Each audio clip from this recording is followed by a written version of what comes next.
loolu c'était pour parler de la police et suñu relation bi ñu war a am ak ñoom. léegi man fi ma bëgg a waxee ngeen xam ko mooy Adji Sarr yàlla xam na que ni mere naa ko fu mere mën a yem fépp fu mere mën a yem mere naa ko Adji Sarr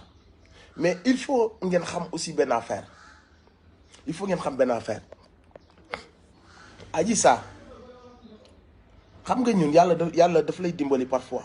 nga màgg ci famille boo xamante si ni tu es bien encadré papa yaay tonton grand frère tout le monde structure bi war yëpp pour teg la ci code nga màgg comme sa cerveau ni mu war a màggee. d'autres dina am parfois d'autres personnes yoo xam ne yàlla da leen di nattu ñu bañ a am yaay bañ a am nijaay bu leen di jubanti bañ a am frère bu leen di jubanti ba boo moytuwul pour ñu dévier ci benn chemin lu yomb lay doon. donc quelque part cette fille elle a pas eu cette chance nattu suñu borom la bu ko ay parents wër encadré ko teg ko ci yoon. elle a grandi de famille en famille donc bopp bi mën na bañ am yenn stabilité yi xale bu ndaw la amagul âge bu muy amee yenn maturité yi donte mere naa ko ba fu mere ni yam mais je te dis un truc. elle n'a que 20 ans bopp bi ñorul liggéey bu mu mënta def tëj bu mu def dans la rue bëri na yu ñu koy waxal mais soo xoolee fu mu jaar ci famille am ci mu jaar ci jeunesse am mënul woon am une certaine maturité benn certaine stabilité pour yenn yi. xam nga ñan laa mere ñi nga xamante si nii ñu ngi toog ci suñu ay milliards am nañ yenn certain âge yi ñu ngi dund ci ñàkku baadoole yi seen doom yi ñu ngi leen di protéger.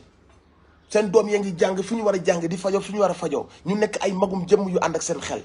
amuñu lenn lu ñu def ñu dem jël ab benn victime benn xale bu ndaw bu mel noonu ñu utiliser ko pour verser le sang des Sénégalais bu mere dee am man foofu la sama mer nekk.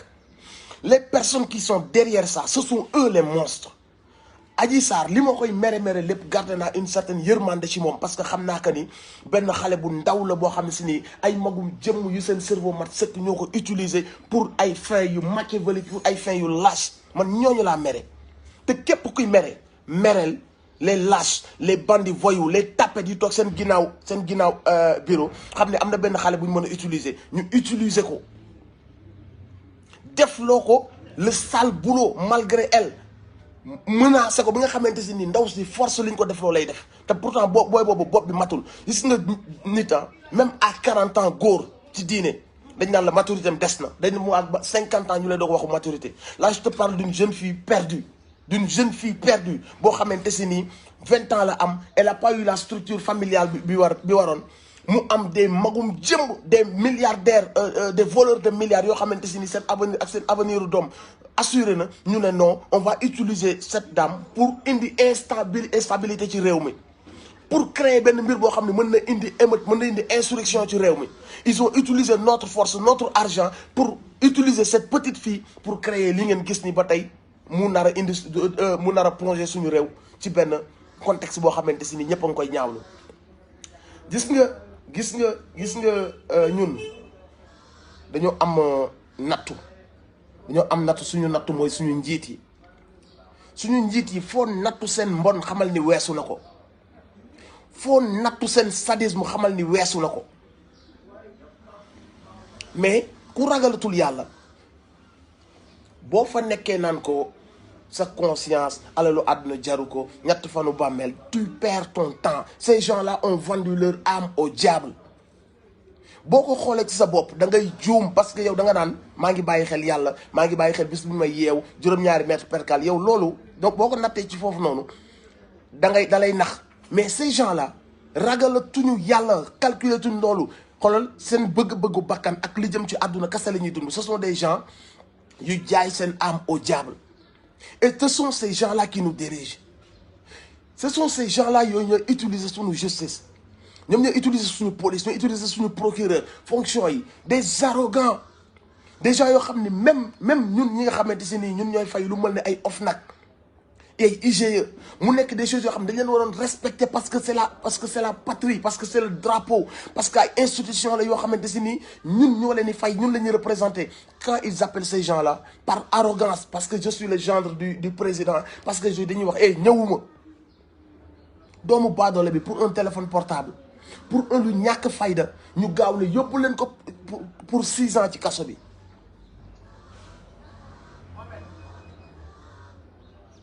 ñoom ñi nga xamante ni ils sont devenus des milliardaires liggéeyuñ dara amuñu benn société entreprise bu leen mën a may 300 000 de chiffre d'affaires par an. Ils sont devenus milliardaires et tellement arrogants ci kaw ñi ñu sàcc milliards yooyu muy peuple bi. Même quand OFNAC les appelle ils n'y vont pas parce qu'ils sont devenus arrogants xam nañ ni dara du leen ci fekk. ñooñu mooy suñu ennemi ñooñu ñooy suñu cible parce que lii ñuy dunde nii ñooñu ko teg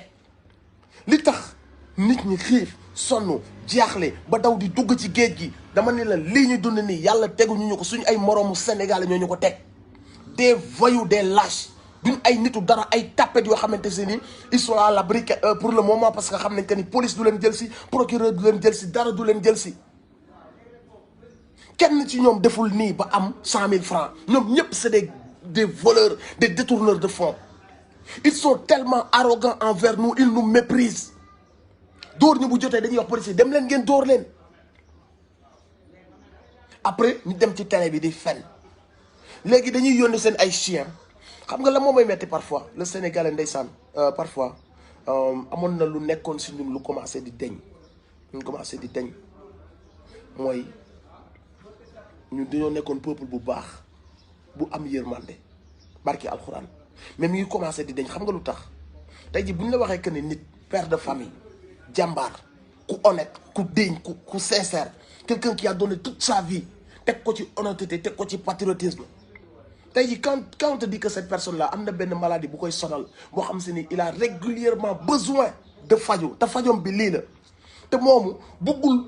ñu nekk ci ginnaaw bëggul di leen sonal di leen laaj bay dem ci yenn affaire yu mag yi day xool lu discret lu yem benn cadre familial benn affaire bu discret mu dem di fa faju ji ñëpp xam ne day faju ji nga gis que ne dëmm yi nekk de l'autre côté ils ont saisi cette occasion pour gaañ ko le Sénégalais bi ñu xamoon li mu waroon wax mooy mettit lu affaire boobu noonu la majorité daf koy mettit lu mais xam nga dañuy yónni seen dëmm yi à la télé ñu naan waaw borom ñaari jabar yi tax muy dem foofu bi mu dem te xam nañ ni lii ñuy wax nii waxu naa fekk la xam nañ que ni derrière tout ça am na ay dëmm yuy orchestré ay mbir comment tu peux savoir ça le problème ne doit pas être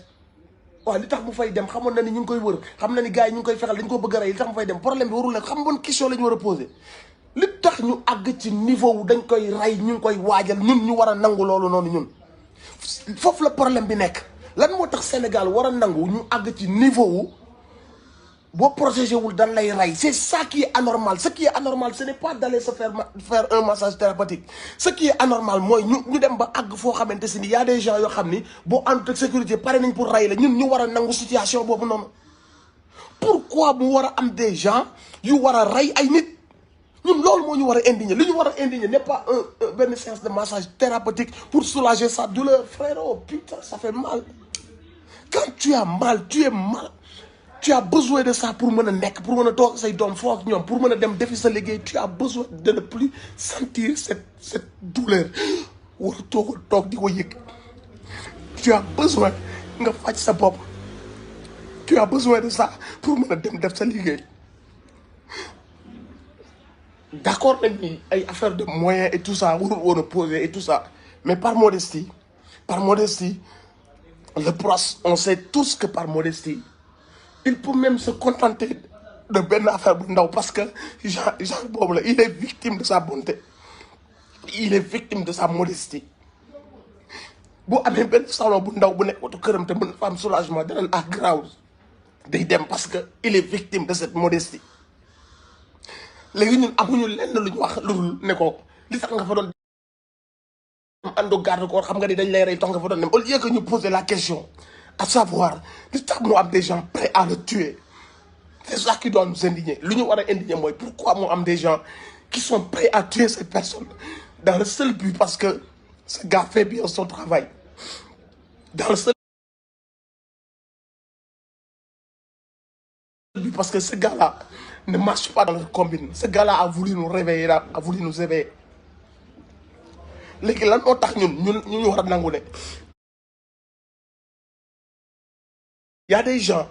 yu jël suñu alalu réew xam nga fi may waxee yu jël suñu police suñu justice pour fagaagal nit kooku noonu léegi amuñu lenn lu ñuy wax au lieu que ñu massawu cette personne ba nga xam ne y a des gens derrière lui amuñu lenn lu ñu def pour massawu cette personne. Y a des gens parmi nous yoo xamante si nii ils oublient sa souffrance, ils oublient la souffrance de ses enfants, de sa famille et tout ça, ils oublient ça. Ils vont lui dire pourquoi xam nga ni dañ lay rey, pourquoi nga fay ngay dem, pourquoi ando garde corps, pourquoi nani nanana, au lieu de se poser la question li tax mu am des gens capables de tuer dans ce pays. C'est ça li war a nekk suñu indignation. Li war a nekk suñu indignation mooy lan moo tax mu am des gens yu nga xamante si ni war nañoo am fit boobu ci réew mi ñu nekk, réewu Mame El Hadji Malick, réewu Serigne Touba, réewu Mame Baye Niass, réewu chrétien ak musulman croyant. Lan moo tax mu war a am des bouffons, des nit yoo xam ne boo dajewoon ak ci mbedd duñ la xool parce que ñoom ñoo nekk ci nguur gi tey, ñoom ñoo nekk ci ginnaaw procureur nekk ci kii. La moo tax nit yooyu war a am sañ-sañ, la moo tax nit yooyu war a am sañ-sañ ne diw ça fait depuis boobu ñu ngi seet ci moom amuñ ci moom dara. xool nañ ay terrain, xool nañ ay compte bancaire, ce gars est honnête parce que yàlla moo ko dimbali moo am ay parents yu ko yar ñu yar ko ci diine ba mu nekk quelqu'un d'honnête. On n'a plus rien, tantôt benn complot contre lui.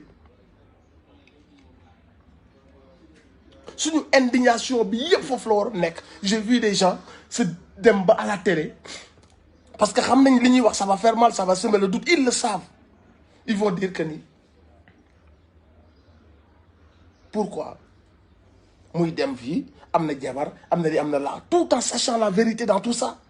La vérité est que cette personne a besoin de soulager sa douleur. Day toog toute la journée wala mu tukki des kilomètres et des kilomètres pour accomplir son travail.